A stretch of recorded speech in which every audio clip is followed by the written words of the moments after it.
Sovereign green bonds. India ने first time ये bonds issue किए हैं और आजकल यूपीएससी बॉन्ड्स के बारे में काफ़ी क्वेश्चंस पूछ रही है। Last time they asked about inflation indexed bonds, this year they can ask about sovereign green bonds. A bond is a loan instrument issued by governments, corporations to raise money from market.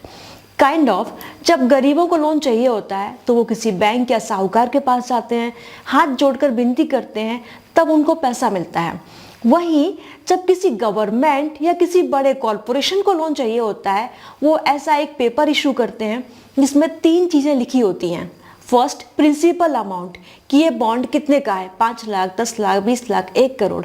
Second, interest percentage कि जो buyer है उसको कितना interest मिलेगा, 3%, 5%, 7%, कुछ भी हो सकता है। एंड थर्ड, मैच्योरिटी डेट कि ये बॉन्ड कब तक वैलिड है, 1 साल, 5 साल, 20 साल, 25 साल, कितना भी हो सकता है।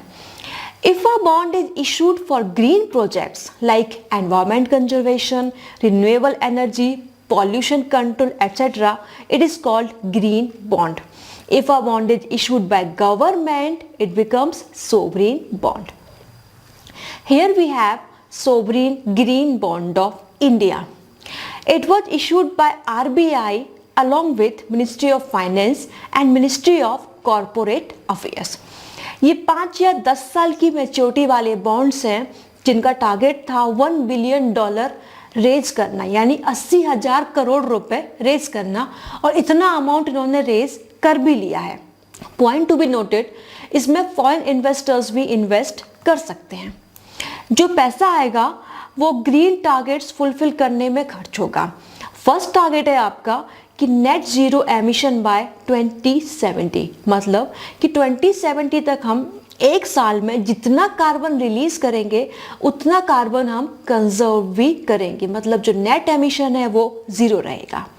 सेकेंड है 2030 तक जो हमारा एनर्जी कंजम्पशन है उसमें नॉन फॉसिल फ्यूल एनर्जी का शेयर 40% तक लेके जाना है, जो कि अभी 5 to 6% है, उसको हमें 40% तक लेके जाना है। इस बॉन्ड में ग्रीन एरियाज स्पेसिफाइड है, मतलब कि कहाँ इन्वेस्ट करना है वो बताया है। वो है आपका renewable energy, energy efficiency, clean transportation, climate change adaptation, green building, sustainable water and waste management, pollution prevention and control and biodiversity conservation projects. There are some no go areas as well, मतलब उनमें तो गलती से भी invest नहीं करना है, like nuclear power, waste incineration, मतलब कचरा जलाना नहीं है, काइंड ऑफ उसको रिसाइकिल करो। Then your alcohol, tobacco, weapons, gaming, palm oil industry etcetera. You know, this palm oil industry is very dangerous to biodiversity. In Indonesia and Malaysia, जहाँ palm oil ज़्यादा होता है वहाँ biodiversity loss भी बहुत ज़्यादा हुआ है। Back to topic, sovereign green bonds का पैसा नो गो एरियाज में बिल्कुल भी इन्वेस्ट नहीं करना है।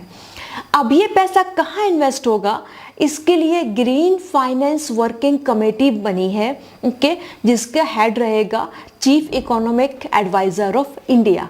ये कमेटी फंडिंग के लिए प्रोजेक्ट्स को सिलेक्ट करेगी, okay. And these bonds also qualified as SLR securities, means जो बैंक हैं उनको SLR कोटा फुलफिल करना होता है, स्टैट्यूटरी लिक्विडिटी रेशियो वाला कोटा, जो बैंक्स अपने पास खुद रखते हैं, जो आजकल 18% के आसपास है, okay.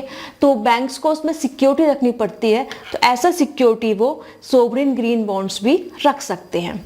The money from these bonds will be part of consolidated fund of India, and you know this fund is supervised by CAG, controller and auditor general of India.